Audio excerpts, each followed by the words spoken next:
بسم الله الرحمن الرحیم. السلام علیکم. امید ساتم چې خبر د مفتی تقی عثماني صاحب د کے ایف سی باره کې یو شارټ شان کلیپ دی، مونږ سره یې وورئ.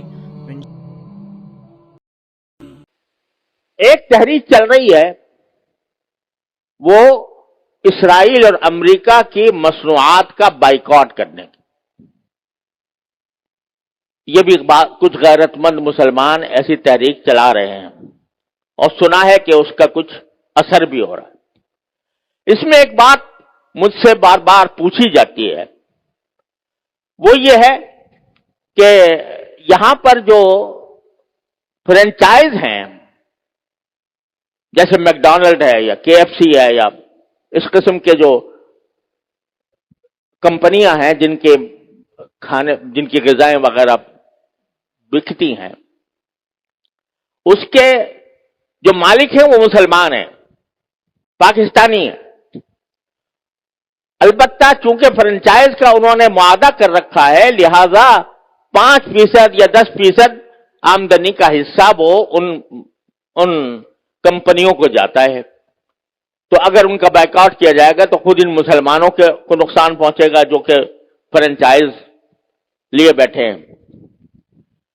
تو میں اس کے جواب میں ایک بات عرض کرتا ہوں، وہ یہ کہ یہ مسئلہ فتوے کا نہیں ہے، یہ ایمانی غیرت کا مسئلہ ہے، غیرت ایمانی کا مسئلہ ہے. کسی غیرت مند مسلمان کو یہ گوارا نہیں ہونا چاہیے کہ اس کی آمدنی کا 1 پیسہ بھی کسی ایسے شخص کو پہنچے جو اسرائیل کو مدد دے رہا ہے. یہ انسان کی ایمانی غیرت کا تقاضا ہے. یہ کہنا کہ بھئی 5% جاتا ہے، اب 95% تو ہم کھاتے ہیں. ارے بھائی 95% آپ کھا چکے، بہت الحمدللہ، کافی آپ نے نفع بنا لیا. اب آپ یہ تو کر سکتے ہو کہ اس فرنچائز کو ختم کر کے اپنا کاروبار شروع کر دو. اگر اس کو ختم کر کے اپنا کاروبار شروع کرو گے تو ذرا تھوڑا سا پتہ تو چلے گا ان کو کہ یہ جو ہم دنیا بھر کے اندر ہم اپنی مصنوعات چلا رہے ہیں، دنیا بھر میں ہمارا سکہ چل رہا ہے، اس کا کچھ اثر تو ہوگا. یہ کہنا کہ 5% جا رہا ہے ان کو اور ہم نے 5% جا کے کیا اس میں کیا فرق پڑے گا. آپ ذرا یہ سوچو کہ اگر کوئی میری آمدنی کا 50% نہیں 1% کسی ایسے شخص کو پہنچ رہا ہو جو میرے باپ کے قتل کی سازش کر رہا ہے، گوارا کرو گے کہ میری آمدنی کا 1% ایسے شخص کو دیا جا رہا ہے جو میرے باپ کے قتل کی سازش کر رہا ہے یا میرے قتل کی سازش کر رہا ہے؟ تو اب یہاں اس کو 1% اور 2% اور 5% سے ناپو گے. لوگ فتوے کی بات کرتے ہیں، یہ فتوے کا مسئلہ نہیں ہے، یہ ایک غیرت ایمانی کا مسئلہ ہے. اور اس غیرت ایمانی کے تحت یہ میں سمجھتا ہوں کہ کسی غیرت مند مسلمان کو اس کا اقدام نہیں کرنا چاہیے.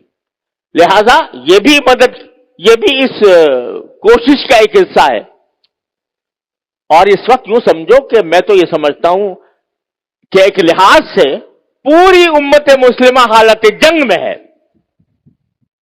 پوری امت مسلمہ حالت جنگ میں ہے، کیونکہ یہ حملہ صرف فلسطینیوں پر نہیں ہو رہا، معال کار اس کا اثر پورے عالم اسلام پر پڑنے والا ہے.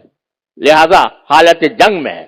جب اس حالت جنگ میں ہے تو جو لوگ کہ عالم اسلام کے خلاف یہ سازش کر رہے ہیں ان کو کسی طرح بھی نفع پہنچانا، چاہے وہ 1 پیسے کا ہو، یہ ایک مسلمان کی غیرت کو اسے گوارا نہیں کرنا چاہیے.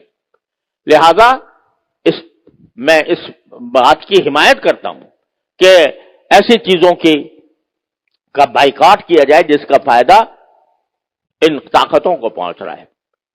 تو اپنی سی کوشش کرو، اللہ تعالیٰ سے دعا جاری رکھو، کوئی وقت خالی نہ جائے جس میں اللہ تعالیٰ سے نہ مانگا جا رہا ہو، اور پھر اللہ کے فیصلے پر راضی رہو. پھر جو اللہ کا فیصلہ ہے وہی برحق ہے، وہ ہماری خواہش کے مطابق ہو تو برحق ہے، ہماری خواہش کے خلاف ہو تو برحق ہے. تو بس یہ ہے پریشانی کا علاج. اللہ تبارک و تعالیٰ اپنے فضل و کرم سے ہم سب کو اس پر عمل کی توفیق عطا فرمائے. وآخر دعوانا الحمدللہ رب العالمین.